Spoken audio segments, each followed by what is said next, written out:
Welcome back to the Awesome Agents podcast. Today we're talking about a data center bet so large it's hard to wrap your head around. Yeah, $30 billion and 5 gigawatts. I kept double checking the numbers because they sound like a typo.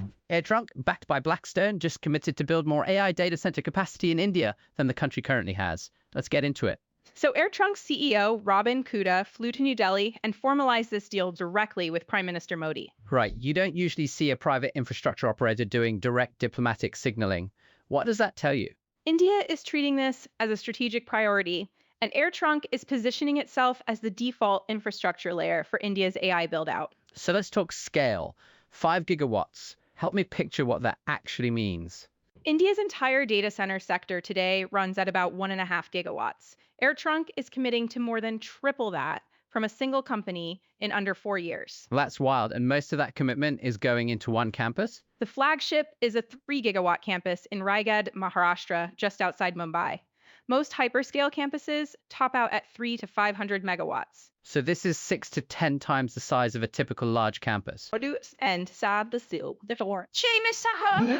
at that single site alone, we're talking roughly $21 billion, about 70% of the total program. How did AirTrunk get into India in the first place? They were mostly an Asia-Pacific operator before this. They bought a company called Lumina Cloud Infra in April, which gave them a 600 megawatt development pipeline. Sites already identified across Mumbai, Chennai, and Hyderabad. Years of groundwork bought overnight. Smart move, and this isn't just a standalone infrastructure bet either, right? There's a broader Blackstone play here.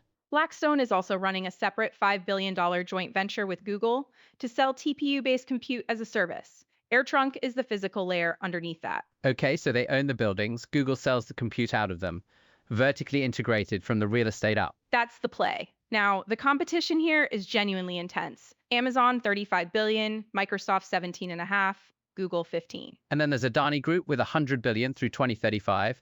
That dwarfs everyone else. And Adani is a domestic operator. Land already banked, grid connections in place, state relationships that move permits faster than a foreign company can match. That seems like a real structural disadvantage for AirTrunk. What is the actual edge? Operational expertise at hyperscale and international capital access. Real advantages, but they don't override the basics of land, power, and permits. Speaking of power, 5 gigawatts of compute capacity. How much electricity does that actually draw? At a typical efficiency ratio of about 1.3, you're pulling roughly 6.5 gigawatts from the grid. That requires dedicated transmission infrastructure. In India, that's a multi-year permitting process. And apparently when Kuda was meeting with officials, reliable power was still an open question, not a solved one. That detail matters. When power is a conversation topic at the announcement instead of a commitment in the press release, that's informative. What about the 4-year timeline, going from 600 megawatts to 5 gigawatts by 2030? Nobody has done that. Not at that scale, not anywhere.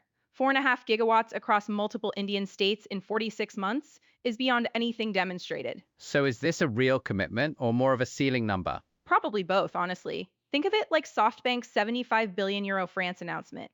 These describe what a program could absorb at full scale over time. A target that gets revisited every couple of years depending on whether power and permits actually materialize. Exactly. The two signals I'd watch signed power purchase agreements at gigawatt scale, and Raigad moving from a letter of intent to a shovel in the ground. Those are clean benchmarks for anyone following the India AI infrastructure race. Keep those two in mind. The capital is clearly there. Everything else is the hard part. That is a great place to land. Thanks for listening to the Awesome Agents podcast. See you next episode.